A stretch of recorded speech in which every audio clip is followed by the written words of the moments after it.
परम पूज्य गुरुदेव, आपको सादर चरण स्पर्श। गुरुदेव, कृपया मार्गदर्शन करें कि हम गृहस्थ जीवन में पूजा करते हैं तो सकाम भाव से ही करते हैं, अपना सब कुछ अच्छा रहे यही प्रार्थना करते हैं। गुरुदेव, कभी कभी लगता है कि ईश्वर के पास हम अपने स्वार्थ पूर्ति हेतु ही जाते हैं, फिर मन में बड़ा मलाल होता है। कृपया आप मार्गदर्शन करें कि ऐसी स्थिति में क्या करना चाहिए। गुरुदेव, शायद आप मेरी मन स्थिति को समझ गए होंगे। ऐसी स्थिति से ऊपर उठ सकूं, उसके लिए कृपया आप मार्गदर्शन करें। गुरुदेव, आपको बारंबार प्रणाम और धन्यवाद। खुश रहिए। देखिए, कभी क्या है, ठीक है, सकाम चेष्टाएं, सकाम अनुष्ठान, सकाम पूजा प्रार्थनाएं कोई दोष नहीं है, कोई पाप नहीं है, कोई बुरी बात नहीं है। आप ठीक है, जीवन मिला है तो जीवन की पूर्ति के लिए तो सब कुछ करना ही पड़ेगा ना, और इसका कहीं कोई निषेध विशेष है नहीं।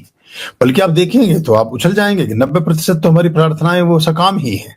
जब प्रार्थनाओं में सकाम है, वो अवस्था होना निष्काम अलग बात है, लेकिन जो चेष्टाएं हैं, अवस्था में और चेष्टा में बड़ा फर्क है।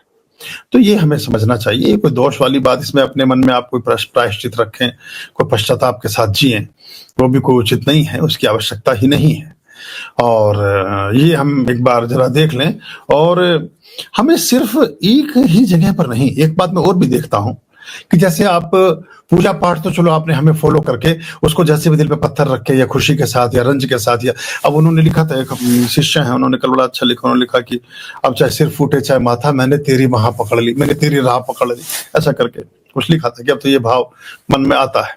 तो अब एक तो ये बात, और दूसरी बात ये भी साथ साथ कि परमात्मा के मार्ग पर तो आप शुद्धता और आत्म शुद्धि और आत्म परिष्कार को उपलब्ध हुए, वहां तो आत्म शुद्धि को आप उपलब्ध हुए, लेकिन जीवनचर्या में आपके वही कलाकारियां विद्यमान है, वो जीवन व्यवहार में आप वही तिगड़ा में, वही चालाकियां, वही काम, वही दुकान पे, पता पूजा पाठ में कपूर का लैंप तो पूरा जगा रहे हो, लेकिन दुकान पे जाके पूरी डंडे। टोटलिटी में थोड़ा सा बदलाव लाएंगे तो सारी चीजें बढ़ने लगेंगी, और जिन चीजों को हम सोचते हैं कि शायद ऐसा करने से होंगी, ऐसा करने से वो प्राप्तियां होती नहीं है। अभी तक का जीवन इस बात का प्रमाण है कि वो करने से नहीं होती है। वो करने से हो गई होती तो जीवन आज किसी और तरह का होता।